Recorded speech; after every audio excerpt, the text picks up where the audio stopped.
Fund Standard Grants Programme. And several winners we've been hearing have received that continuation funding several times because we understand the value of the work that they're doing. And it allows us to continue with those long-term. In the silence of Kensington Palace, a nation wept.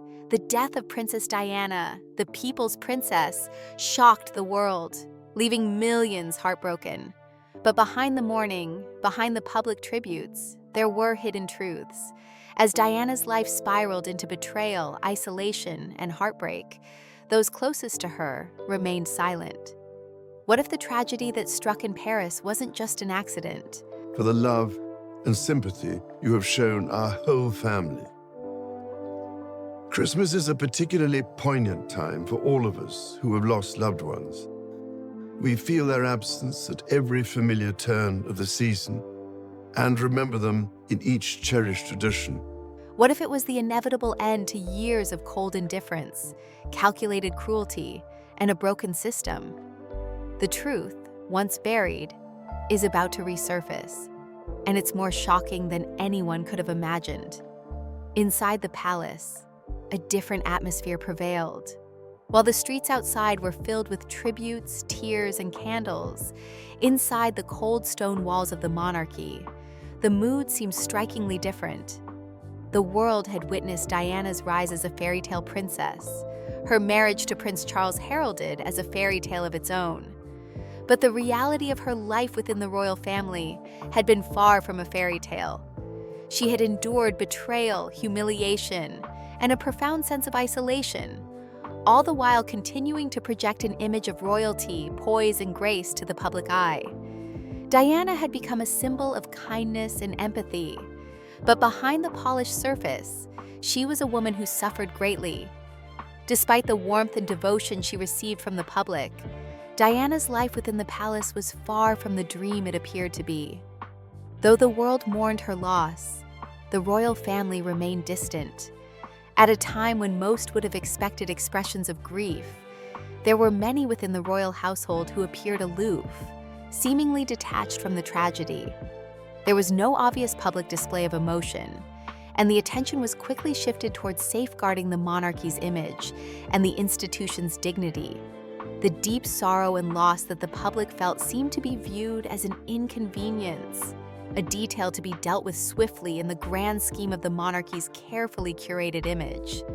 It was as if the royal family had grown accustomed to a world where appearances were more important than the raw emotion of loss and grief. For years, Diana had been seen by the public as a woman who seemed to have everything: beauty, status, and a life that looked perfect from the outside. People admired her for her charity work, her ability to connect with the public, and her seemingly ideal marriage to Prince Charles. Yet behind the facade, Diana's life had been marred by personal anguish. She was betrayed by her husband, who, in full view of the public, continued his relationship with Camilla Parker Bowles, a woman Diana had long known to be her husband's mistress. Diana's life, which seemed like a fairy tale to the outside world, was in fact a prison built on broken promises, betrayals, and emotional isolation. She had been abandoned by the very institution she had married into, and her royal life, rather than offering her security and support, left her feeling alone in a gilded cage. The most painful aspect of her life was that her emotional suffering was ignored, and her private turmoil was not something the royal family was willing to acknowledge. Diana's pain was witnessed by those around her. There were moments, often behind the closed doors of royal banquets and events, when her struggle was visible to those with the ability to see beyond the carefully constructed public image. One such person was Princess Anne, Diana's sister-in-law. Anne was known for her disciplined, no-nonsense approach to life, and she had a reputation for being somewhat distant from the more emotional aspects of royal life. Yet even she could not ignore the emotional toll Diana was taking. Anne saw the pain in Diana's eyes, the quiet moments when her tears were concealed behind a forced smile. Despite her own tendency to keep her emotions in check, Anne could not escape the truth of what Diana was going through. There were moments when Diana's emotional breakdowns were so intense that Anne could not look away. Diana, ever the professional, managed to hide her suffering in public. When in front of cameras, she would put on a brave face, but those closest to her could see the cracks in her armor. Princess Anne recalled times when Diana would sit silently at royal dinners, her gentle smile betraying the sorrow that lingered just beneath the surface. Diana's blue eyes, which were often filled with warmth and charm, would sometimes be clouded with sadness, her hands trembling as she forced herself to appear composed for the cameras. The contrast between her public role as the princess and her private emotional struggles was stark. Anne, who had a reputation for being tough and steadfast, admitted that she could see the suffering in Diana's eyes, but did little to intervene. She remained silent, observing the emotional destruction that was playing out right in front of her. The worst betrayal for Diana was the indifference of her husband, Prince Charles. As Diana struggled with her emotions and the overwhelming sense of isolation within the royal family, Charles was not by her side. Instead, he seemed to have completely disregarded her feelings, focusing his attention on Camilla, the woman with whom he had long been in love. Anne recalled one particular moment when, at a royal event, Charles appeared to be paying more attention to Camilla than to his wife Diana. For Diana, it was a deeply painful reminder that her marriage was not built on love, but on a royal duty that seemed increasingly distant and hollow. What made the situation even more painful for Diana was that many within the royal family, including Anne, knew about the emotional toll that Charles's actions were taking on her. Anne recalled how, despite knowing the full extent of the betrayal, she said nothing. She remained silent, unwilling to speak out against her brother, the future king, and his mistress. It was a silence that, over the years, would come to haunt her. Anne admitted in later years that her silence was one of the greatest regrets of her life. She knew the pain that Diana was enduring, but instead of offering comfort or speaking out, she chose to remain on the sidelines. The pain that Diana was experiencing behind palace walls was compounded by the public's expectation that she would always remain composed and dignified. In the eyes of the world, Diana was the people's princess, a woman who radiated warmth, empathy, and kindness. Yet within the confines of Buckingham Palace, she was treated as little more than an accessory to the monarchy, expected to maintain the image of the perfect royal wife. She was isolated, both emotionally and physically, and the constant strain of playing this role only added to the emotional toll she was experiencing. In those final days, before her tragic death, Diana's suffering was not just emotional, but physical as well. She had become frail, and her once vibrant appearance began to fade. The pressure of living a life under constant scrutiny, coupled with the heartbreak of her marriage, had taken its toll. She was, in many ways, a shadow of the woman she had once been. And yet, the world continued to view her as the princess who had everything, failing to recognize the torment she was enduring behind closed doors. Diana's death in 1997 shocked the world, but it also raised many questions about the true nature of her life within the royal family. How had someone who seemed to have everything ended up so isolated and broken? The cold indifference of the royal family to her struggles, the betrayal by her husband, and the silence of those who could have spoken out all played a part in the tragedy. As the nation wept, the monarchy remained distant, a symbol of the institution's cold, calculated self-preservation.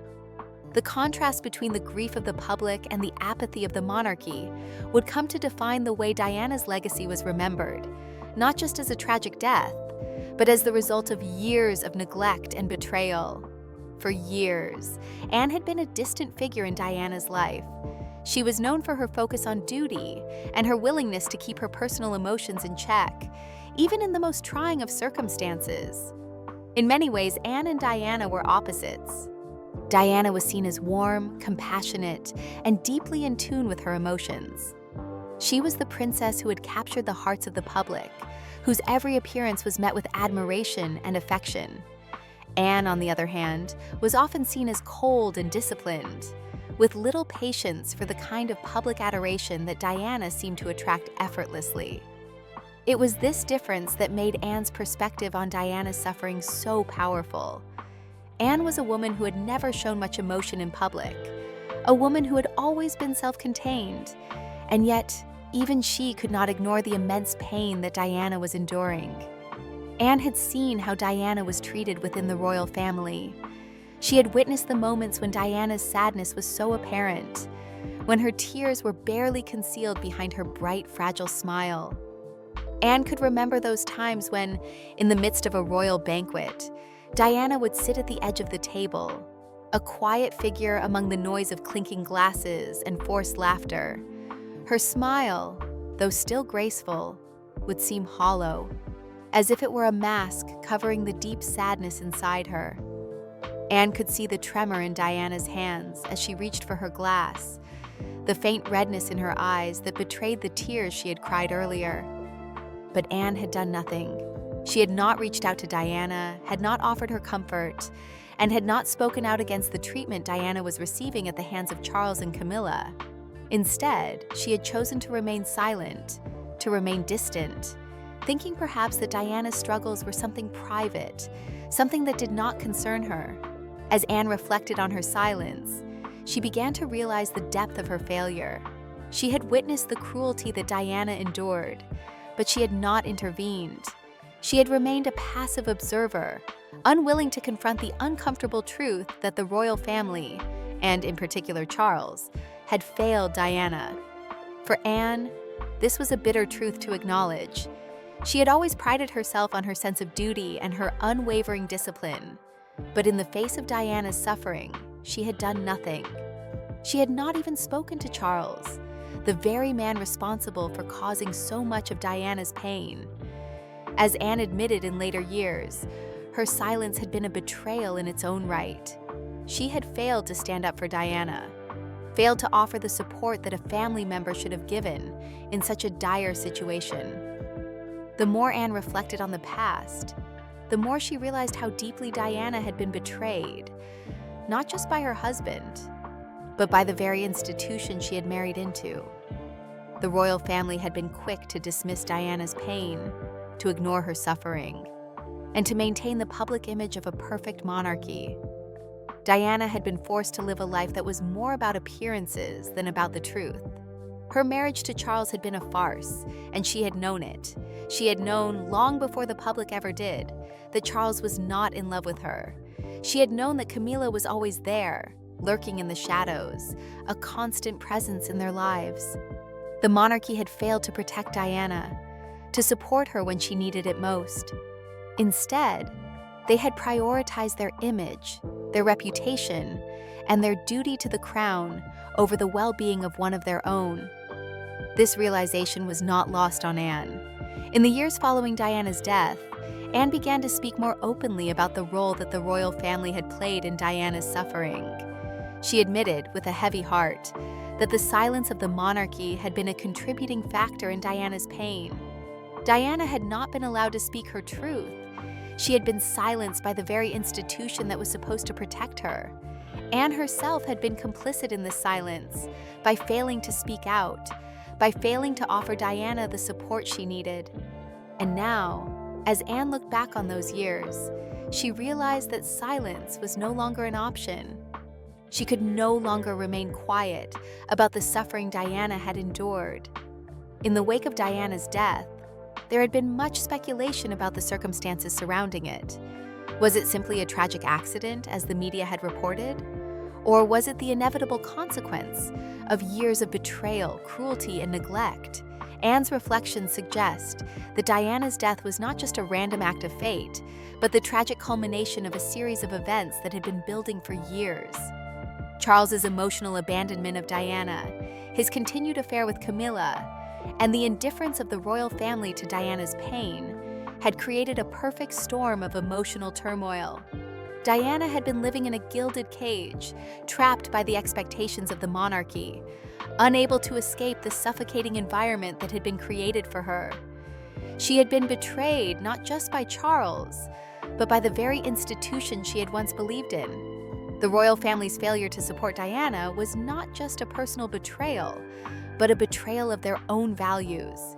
The monarchy was supposed to embody duty, honor, and respect, yet those very principles were violated in Diana's treatment. Anne, who had always been a staunch defender of the royal family and its values, could no longer ignore the hypocrisy that lay at the heart of the institution. The monarchy had failed to protect one of its own. It had allowed Diana to suffer in silence, even as the public adored her and placed her on a pedestal. It had turned a blind eye to her pain, believing that as long as the image of the monarchy was intact, nothing else mattered. But in the end, the damage done to Diana could not be undone. The facade that the royal family had worked so hard to maintain had been shattered by the truth of Diana's suffering. Anne's confession was not just an apology for her own silence, but an indictment of the institution itself. She admitted that by staying silent, she had been complicit in the betrayal of her sister-in-law. She had known the truth, but had not spoken out. She had allowed Diana to face her struggles alone, believing that it was not her place to intervene. Now, as Anne looked back on those years, she realized that her silence had made her an accomplice in the very tragedy that had unfolded. The guilt that Anne felt was not just for not speaking out, but for failing to see the full extent of Diana's suffering. She had witnessed Diana's pain, but had not truly understood the depth of it. She had seen the cracks in Diana's smile, but had not realized how deep the wounds went. For Anne, the silence had been a form of self-protection. It was easier to ignore the truth than to confront it. It was easier to remain distant and detached than to get involved in the messy, painful reality of Diana's life. But in the end, Anne realized that silence had not protected her, and it certainly hadn't protected Diana. Silence had allowed the suffering to continue, and it had allowed the royal family to continue its carefully crafted image, while one of its own was being torn apart. The more Anne reflected on her role in this, the more she realized that the royal family had failed Diana in every way imaginable. They had failed to protect her, to support her, and to love her. And Anne, in her silence, had been part of that failure.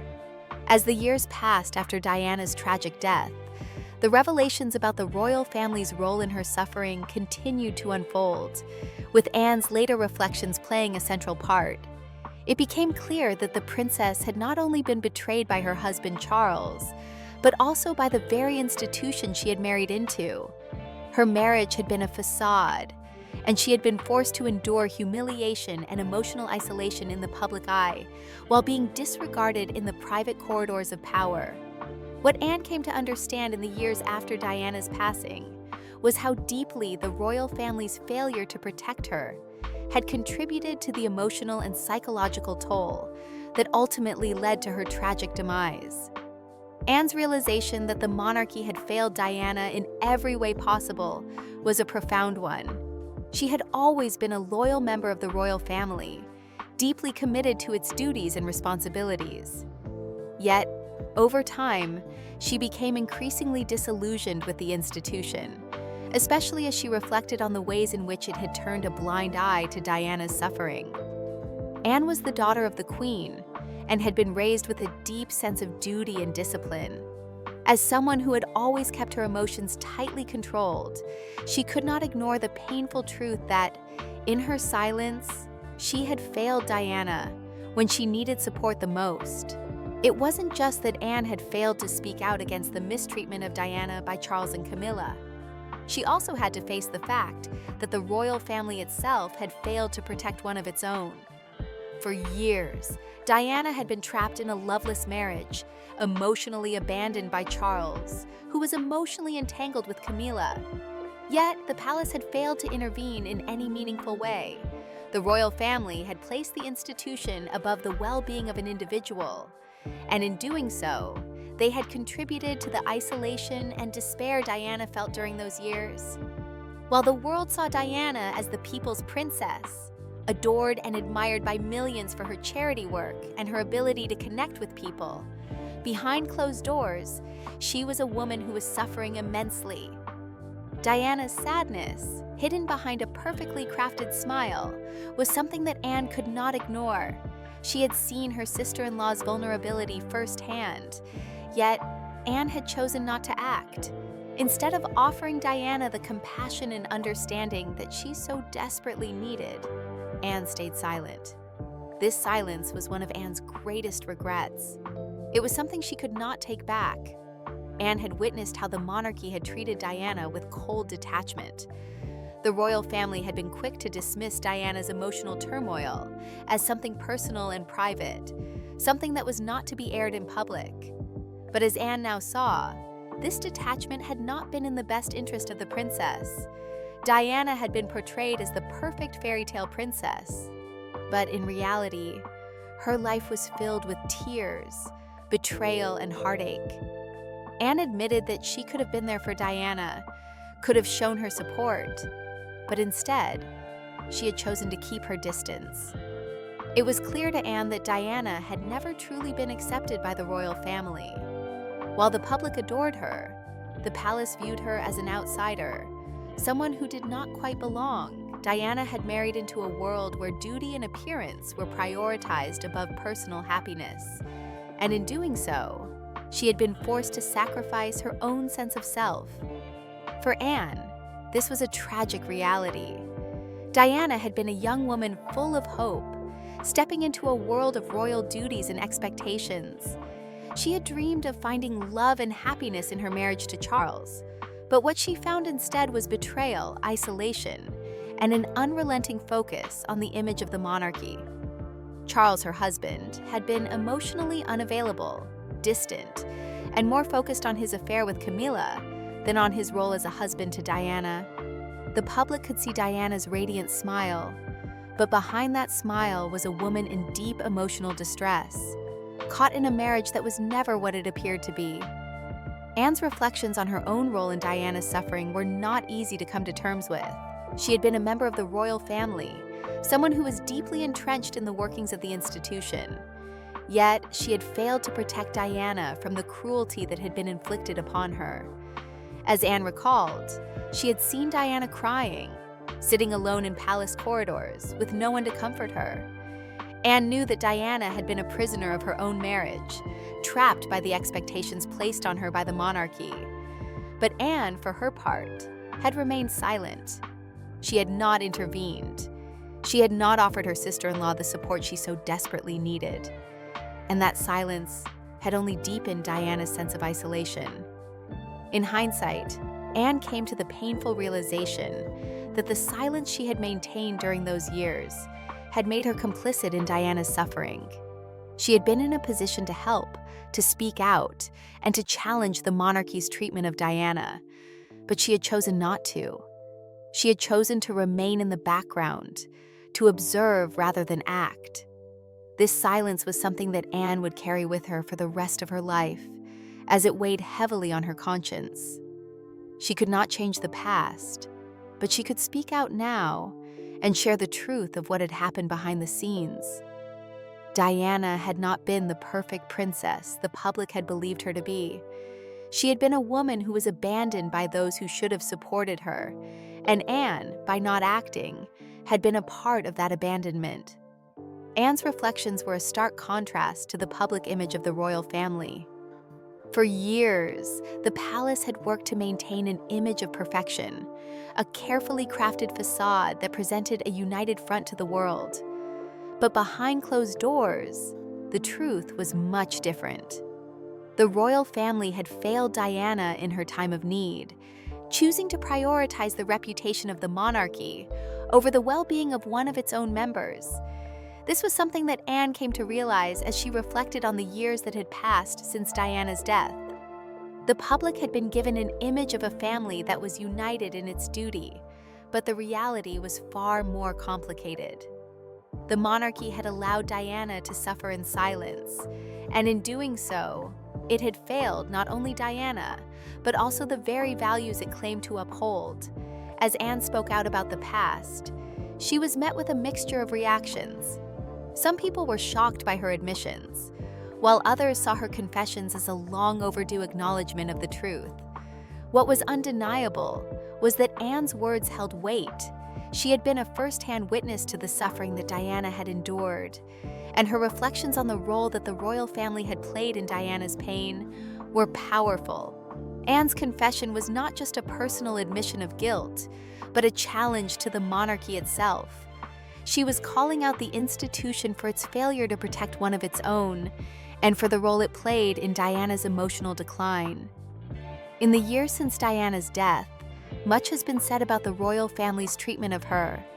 The public has long believed that Diana was the victim of a cold and indifferent institution, and Anne's reflections seem to confirm this. Diana had been a woman who had been trapped in a gilded cage, her every move scrutinized by the public, while the royal family did little to protect her from the emotional toll of her situation. Anne's admissions were a reminder of the fragility of the human spirit and the consequences of ignoring a person's suffering. Diana had been a beloved figure, adored by millions, but she had also been a woman who had faced immense personal challenges. Her marriage to Charles had been a tragedy, and the royal family had failed to support her when she needed it most. In the years following Diana's death, the royal family's response to the tragedy was met with increasing scrutiny and criticism. The public, still reeling from the loss of one of the most beloved figures in modern history, found it hard to reconcile the compassionate image of Princess Diana with the cold indifference displayed by the monarchy in the wake of her passing. Diana had been, to the outside world, the epitome of grace, kindness, and warmth. She had used her position to bring attention to numerous charitable causes, particularly those involving AIDS and landmine victims, and she had made genuine efforts to connect with ordinary people. Yet, within the walls of the royal household, she had been a woman trapped in a cruel reality. Anne's revelations about the days following Diana's death were particularly poignant. She spoke of the reaction within the palace as if it had been a calculated response to the crisis, focused more on the image of the monarchy than on genuine sorrow or empathy for Diana's children, William and Harry, who had just lost their mother. Anne's bitterness about this coldness was clear. In the wake of Diana's passing, the royal family focused their efforts on managing the media, ensuring that the monarchy's reputation remained intact, rather than acknowledging the deep personal loss of Diana and her children. Anne's own feelings of guilt and regret intensified as she recalled the scenes of the palace's indifferent handling of the situation. The focus on maintaining the monarchy's image at all costs was exemplified by Charles and Camilla's behavior after Diana's death. For Charles, the death of his wife seemed to bring him a sense of freedom. In the years prior to the accident, Charles had been forced to maintain the public image of a devoted husband, even though his heart had long been with Camilla. After Diana's death, Charles no longer had to pretend. He could openly pursue his relationship with Camilla, who had always been a presence in his life, and who, by all accounts, had never truly left his side. For Camilla, Diana's death was an opportunity to step into the spotlight, shedding any sense of shame or secrecy surrounding her relationship with Charles. The irony was painful. Diana had been the beloved princess, adored by millions, while Camilla, the woman who had played a key role in the breakdown of Diana's marriage, was now free to take her place in the royal family. Anne's confessions about her role in the royal family's response to Diana's death were a significant moment in the years that followed. She admitted that despite knowing how much Diana had suffered, she had not done enough to protect her sister-in-law. She had stood by in silence, believing that her duty was to uphold the royal family's image rather than intervene in the personal struggles of her family members. Anne now understood that her silence had enabled the cruelty to continue, and she expressed deep regret for not taking a stand when she had the opportunity. This realization came far too late for Diana, but it was something Anne could no longer ignore. She spoke with a raw honesty about her feelings of complicity, acknowledging that her failure to act had contributed to the tragedy that ultimately unfolded. Anne's reflections on the aftermath of Diana's death highlighted the stark contrast between the public's response and the royal family's private reaction. The world had seen the emotional tributes, the flowers laid outside Buckingham Palace, and the tearful crowds who mourned the loss of a princess they felt connected to. The royal family, however, had seemed detached, going through the motions of mourning, while focusing on the more pressing concerns of managing public relations and ensuring that the monarchy's reputation was preserved. Anne's words painted a picture of a family that had become more concerned with maintaining its public image than with addressing the emotional fallout of Diana's death. As Anne reflected on her own role in this, she could not escape the knowledge that the royal family had treated Diana's suffering as a private matter, one that was to be ignored or swept under the rug. Diana had been a princess, but she had not been protected as one.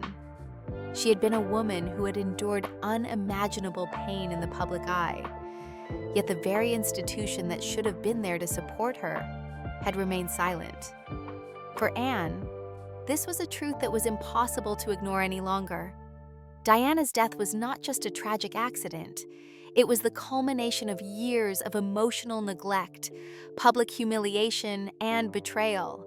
It was the result of a system that had failed to protect her from the cruelties of her marriage and the indifference of the institution she had joined.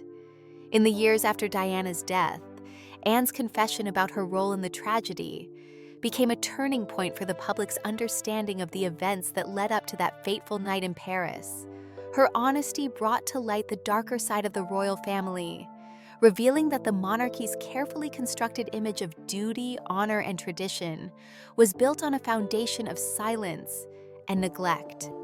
Diana had been a victim of this system, and Anne's words forced the world to confront the truth of what had happened behind the palace walls.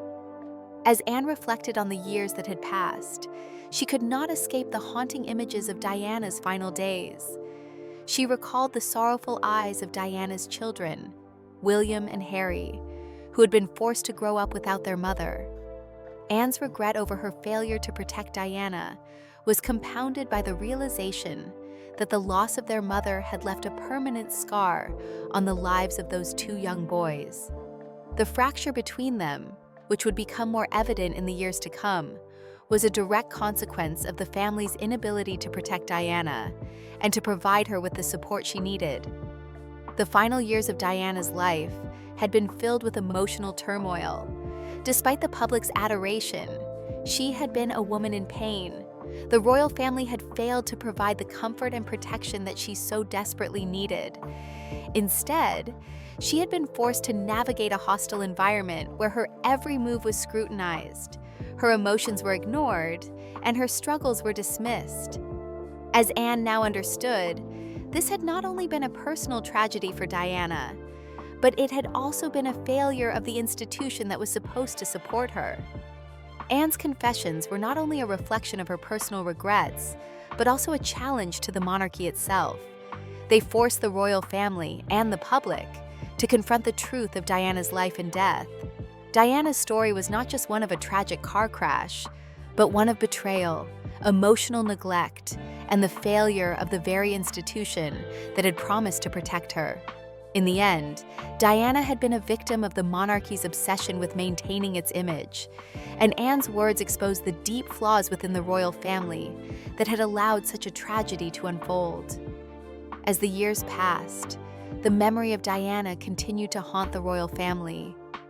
No matter how much time passed, her absence was still felt, particularly in the lives of her children, who had been left to navigate the complex legacy of their mother's life and death. The monarchy, once seen as an institution that stood for stability and tradition, was now seen by many as a symbol of betrayal, cruelty, and indifference. And for Anne, the guilt of not speaking out sooner remained a heavy burden, one that she would carry with her for the rest of her life. Diana had been more than just a princess. She had been a woman who had dreamed of love and happiness, but her dreams had been shattered by the very people who should have supported her. Her death, while officially ruled an accident, was a tragic culmination of a series of events that had been set in motion long before that fateful night in Paris. The monarchy had failed to protect her, and in doing so, it had sealed its own fate. The legacy of Diana, the people's princess, would forever be intertwined with the failures of the royal family. Anne's confession, painful and regretful though it was, had finally given voice to the truth that had long been buried behind the walls of Buckingham Palace.